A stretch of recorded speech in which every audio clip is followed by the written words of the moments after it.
5 राज्यों के विधानसभा चुनाव जैसे जैसे नजदीक आ रहे हैं, चुनावी सरगर्मी कुछ बढ़ चढ़कर दिखाई देने लगी है।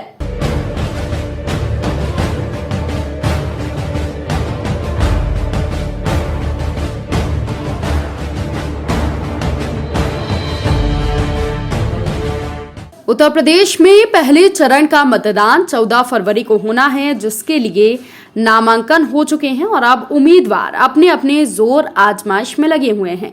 उत्तर प्रदेश में एनडीए के सहयोगी जदयू भी भाजपा से अलग मैदान में है और आज जदयू के राष्ट्रीय नेता हर्षवर्धन जी से हमारे संवाददाता ने दिल्ली में खास बातचीत की है। सुनिए उन्होंने क्या कुछ कहा। नमस्कार सर, प्रणाम। अब देख रहे हैं सवाल तो पूछेंगे। मैं रवि नीरज और हमारे सामने हैं जदयू के राष्ट्रीय महासचिव हर्षवर्धन जी। सवाल पूछेंगे बिहार सरकार से जुड़े हुए और बिहार के विकास पर हम बात करेंगे। 15 साल बनाम नीतीश सरकार के 16 साल सुशासन। नीतीश कुमार सुशासन के नाम से अब जाने जाने लगे और शराब नाम लेते ही बिहार में नीतीश कुमार पहचाने जाते हैं। तो सीधे हम बात करेंगे हर्षवर्धन जी से। सर, नीतीश कुमार मतलब सुशासन क्यों? देखिए, जब नीतीश कुमार जी ने सत्ता संभाला था आज से 16 साल पहले, तो उस समय बिहार को जंगल राज के नाम से जाना जाता था। अपहरण होते थे, मशक्कत होते थे, जातीय दंगा होती थी और उनके आने के बाद ये सारे चीज़ रुक गए। रोड नहीं था, सड़क नहीं था, पुलिस प्रशासन का कोई महकमा में कोई किसी का पकड़ नहीं था। लेकिन नीतीश कुमार जी के आते सारे चीज़ लाइन पे आ गए, सारे चीज़ तरीके से हो गए और उसके बाद एक प्रगति हुई। लोगों को सड़क पे चलने के लिए बिजली, पानी और सबसे बड़ा प्रशासन। लोग खुलकर जीने लगे, वरना लोग घर में 6 बजे के बाद, अंधेरा होने के बाद निकलते नहीं थे। तो किसी ने दिया नहीं, मीडिया ने और लोगों ने नाम दिया कि सुशासन बाबू हैं, क्योंकि उनके समय में उस कुशासन से निकलकर एक सुशासन का राज आया।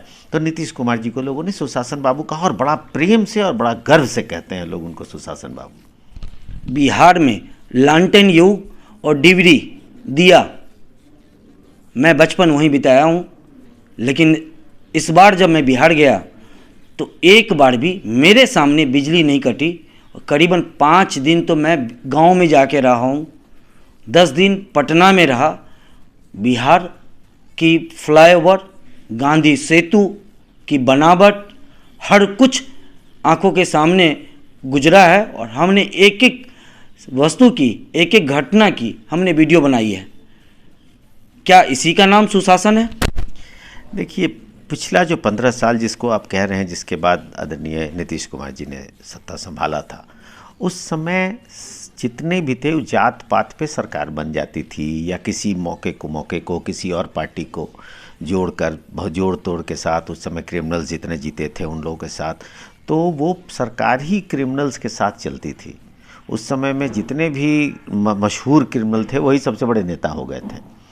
जब नीतीश कुमार जी आए, उन्होंने काम करना शुरू किया, तो जितने भी क्रिमिनल्स थे अब कहीं नहीं दिखते हैं। ना क्रिमिनल्स दिखते हैं, ना क्रिमिनल नेता दिखते हैं। आम आदमी, आप गरीब आदमी, एक छोटा बड़ा कार्यकर्ता भी विधायक और मंत्री होने लगा और प्रशासन चौचक और चौकस हो गया। पुलिस अपना काम करने लगी। तो जैसे ही सरकार और पुलिस काम करने लगती है, ये गुंडे बदमाश बड़े छोटे दिल के होते हैं, वो भाग जाते हैं। तो नीतीश कुमार जी के सामने सब भाग गए। कई लोगों ने प्रदेश छोड़ दिया, कई लोगों ने, जितने अपहरण करता थे वो सब भाग गए या जेल में चले गए। तो उसके बाद जब इन्होंने अपना काम शुरू किया और प्रगति का काम शुरू किया, तो आज आप देखिए, आप खुद कह रहे हैं कि 22 घंटे 24 घंटे बिजली रहती है। तो बिजली, ये उनका सुशासन और उनका तरीका और उनका काम करने का तरीका है कि बिजली, हर जगह रोड बनाया उन्होंने। रोड बनने से पुलिसिंग बहुत स्ट्रांग हो गई। गांव देहात तक पुलिस तुरंत पहुंच जाती है। कोई गलती करे तो पुलिस तुरंत वहां जाकर कार्रवाई अपनी कर सकती है। बिजली होने से अंधेरा का कोई लाभ जल्दी नहीं उठा सकता है। तो बहुत सी चीज़ें हो गई जो सरकार को और प्रशासन को चलने में मदद देने लगी और ये कारण था सुशासन बाबू का प्रगति बढ़ाना बिहार को, और बिहार के लोगों को काम मिलने लगा। बिहार के लोग अपने मेहनत से, जबकि भारत सरकार का बहुत मदद नहीं होता था, कभी भी बहुत नहीं रहा। कई बार हम लोग नीतीश कुमार जी की पार्टी रहती थी सत्ता में और कांग्रेस की सरकार रहती थी, उस समय भी अपेक्षित रहते थे। अभी भी कोई बहुत ज़्यादा सरकार का मदद नहीं है, क्योंकि विशेष राज्य का दर्जा हम लोग मांग रहे हैं। अगर वो एक बार मिल जाता तो ये प्रगति बहुत तेज़ी से आगे चल जाती, और जिस तरह के कार्य कुशल और कार्य क्षमता है उनमें करने की नीतीश कुमार जी को, वो बिहार को सबसे उछले स्तर पे ले जाके खड़ा कर देते। सबसे प्रगतिशील जो राज्य हैं उनके साथ जाके खड़ा होने का हम लोगों को मौका मिल सकता था। तो जितना भी पिछले वाला जो सरकार था, उस सरकार और इस सरकार का जो अंतर है, उसी को देखकर लोगों ने नीतीश कुमार जी का नाम सुशासन बाबू रखा। बिहार में लूटपाट कब हो जाए पता नहीं, किस घर की लड़कियां गायब हो जाए पता नहीं। जब से नीतीश कुमार आए हैं, बच्ची के जन्म लेने से लेकर कॉलेज तक की विभिन्न सारी योजनाएं आपको बिहार में देखने को मिलेंगे। हुजूम के हुजूम लड़कियां साइकिल पर नज़र आती हैं। क्यों? क्या किसी और स्टेट के सरकारों में और नीतीश कुमार में क्या फ़र्क है? और हर बार नीतीश सरकार जब भी बनी, दूसरी पार्टी के साथ रहकर, पहले सरकारें हुआ करती थी पूर्ण बहुमत की भी, लेकिन जो नीतीश कुमार हर बार दूसरी पार्टी के सहयोग से सीएम बनते रहे, चुनाव होते रहे, सीएम बनते रहे, लगातार जारी है। उस देखिए, आपने अभी कहा ना, महिला सशक्तिकरण का उदाहरण अगर इस पूरे देश में कहीं है तो वो है बिहार। बिहार में आप सोच लीजिए ना, महिलाओं को बच्चे लोग पेट में मार देते थे।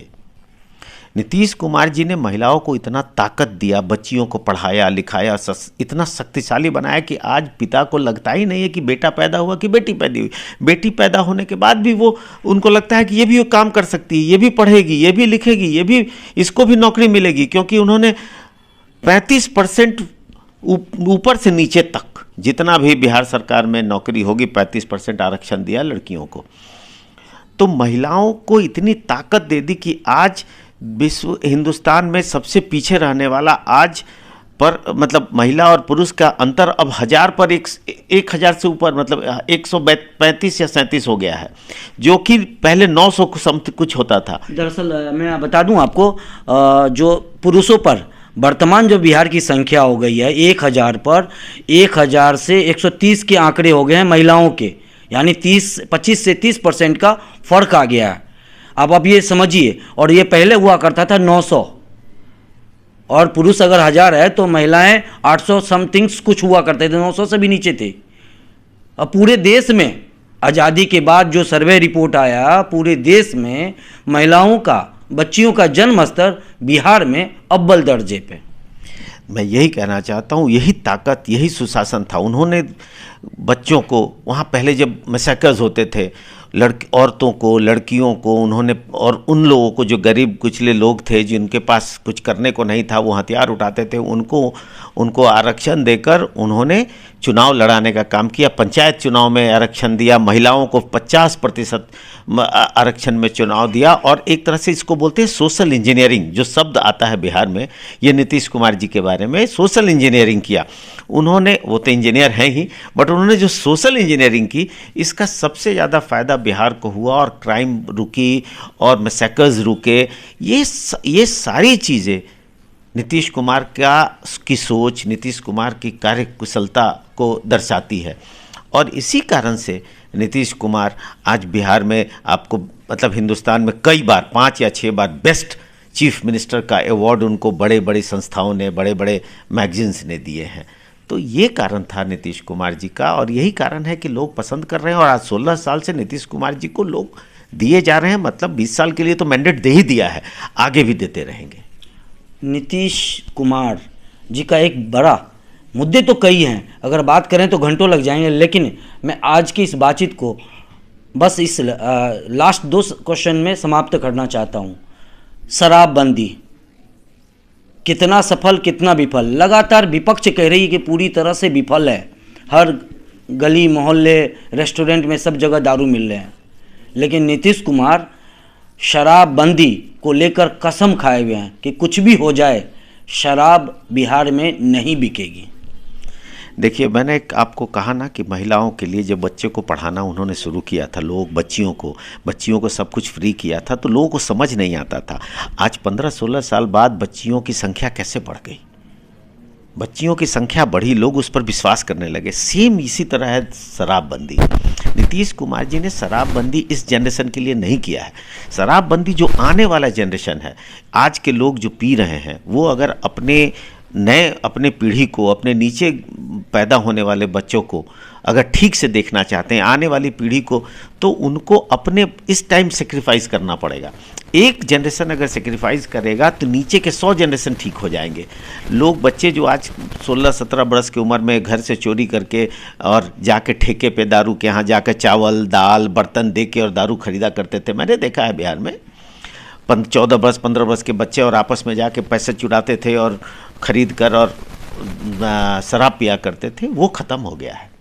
अब नए बच्चे जो नई पौध जो देश बिहार में पैदा हो रही है, वो धीरे धीरे समझदार होती जा रही है, नहीं पिएगी। जब उसकी उम्र हो जाएगी, जब उसको पीने की आदत छूट जाएगी, तो वो काम करेगा, पढ़ाई की तरफ ध्यान देगा, काम की तरफ ध्यान देगा, स्किल्ड होगा।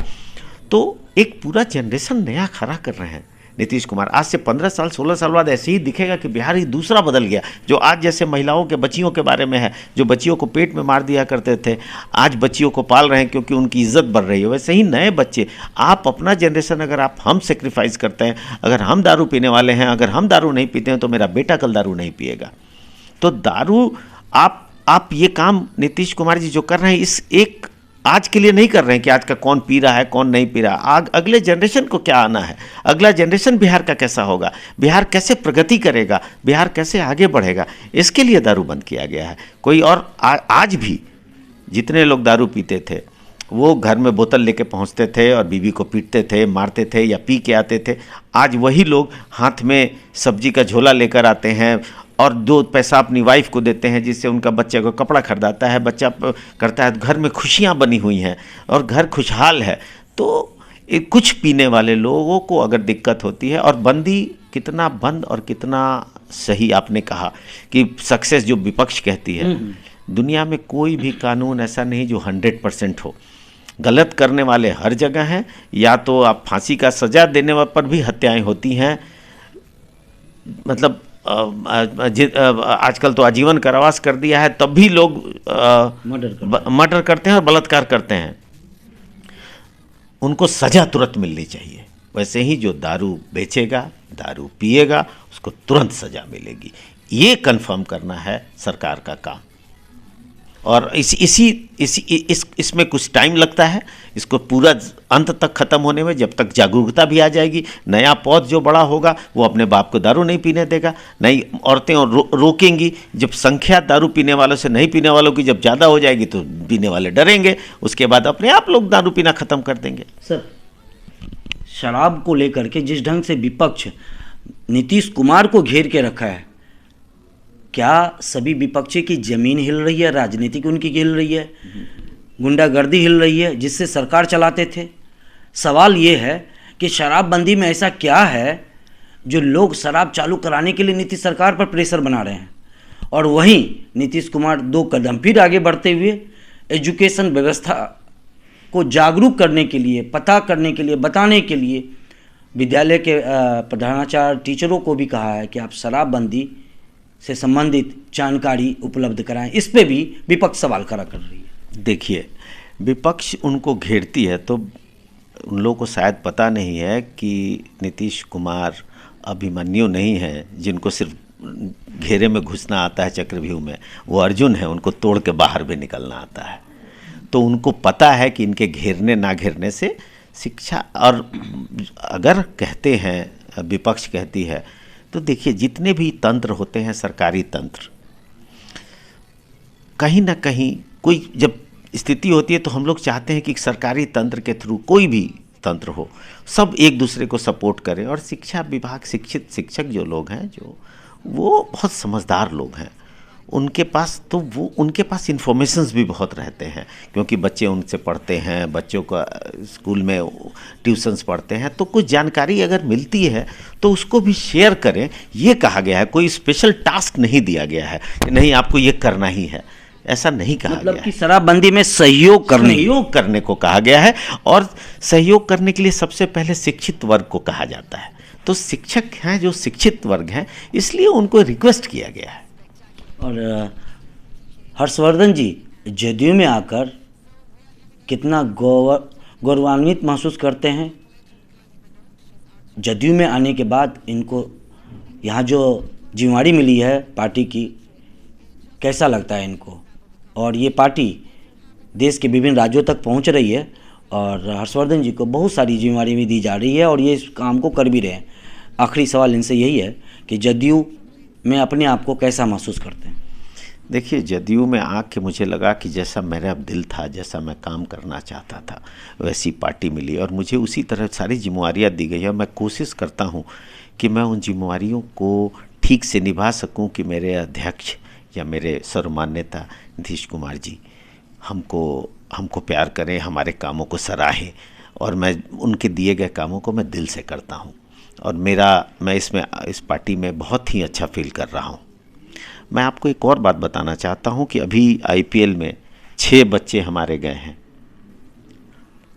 तो आप सोचिए ना, क्रिकेट का स्तर, क्रिकेट बंद हो गया, क्रिकेट अभी चालू कराया बिहार से, और बिहार के 6 बच्चे आईपीएल में गए हैं।